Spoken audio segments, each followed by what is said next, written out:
Hi, I'm Christina Trauthwein. I'm the editor-in-chief of Hotel Business, and I'm here with David Fowler, and he's principal, senior designer, and hospitality business development for Trauthwein. Welcome. Thanks for having me. Okay, so what should owners and developers of leisure properties know about how design impacts their investments? Well, I think more now than ever, people are looking for a unique experience.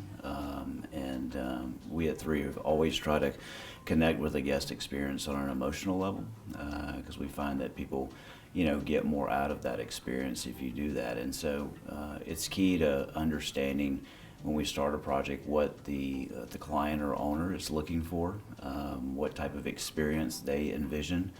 And we spend a lot of time talking to them, and the way we go about the process is we typically do an on-site charrette of the site, the location, understand the fabric of the environment, understand the history of the area, because every property, whether it's a boutique urban hotel or it's a resort somewhere in the Caribbean, it needs to tell a story, right? And everyone is looking for a unique experience, as I said, and that's done so by creating the story of that area. And so what we typically do is we sit down and spend a lot of time talking about words that would represent emotions that we're trying to connect on or connect with that guest. We call it a word cloud, and that sort of starts our inspiration and focuses it into a singular narrative. And then we start to start talking about architecture and how the types of architecture and style of architecture, the materials we use, relate to those words and those emotions. Well, it allows designers to be very creative, and so that's great. Can you give me an example of design contributing to a venue's success? What are some of the things that you've worked on? Our latest success is, I would say, is Hotel Emma in San Antonio. I'm familiar with it, yes. Yeah. So Hotel Emma specifically, I think what was interesting about San Antonio is I think you could probably say it was a secondary market. And when they did the feasibility study, Kit Goldsberry, the owner and developer of the property, had the great vision of that whole Pearl District area. And it was an entire area that he redeveloped. And so he started creating a mixed use. And at the center of that, is sort of the architectural anchor, was the old Pearl Brewery. Yes. And there's a great story behind that. And so that was sort of the icing on the cake for that whole area. And so Hotel Emma was created there. And so if you looked at the feasibility study, I don't think there are any hotels in San Antonio getting over $200 a night. And so Hotel Emma has really blown that out of the water. It was designed as a 4-star hotel. The idea was to really build and understand the story of the brewery. And so it took on a theme of a sort of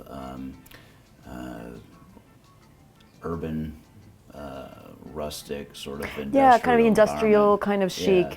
We actually we ran that project in our magazine, so I'm familiar with it. Yes. Yeah, great. So if you look at that, it's sort of someone having a vision. Right. And being able to understand what the potential possibilities are, because if you looked at the math and if you base your decision making on the present environment, you probably wouldn't risk spending that kind of money. Right. But it's done well. It actually, my understanding is it received its 5th star and 5-diamond rating just in 2019. So what advice would you give to developers who are interested in creating a successful boutique project or any type of hotel property? I think that probably the best advice is, respect the principles, but willing to break the rules. You understand the principles of what makes hotels work, but then when I say break the rules, it's like be willing to take risk. Really dive deep into the understanding of the fabric of that environment and that site and the history surrounding that location, and really be willing to tell a story at a deep emotional level. And so that doesn't just involve the architecture. It's a total group design effort. We like to start off our projects by doing an on-site charrette. We really want to have the owners bring in interiors group and landscape architects. If it's a brand, then the design brand director. whoever's going to be on our design team from the hotel brands.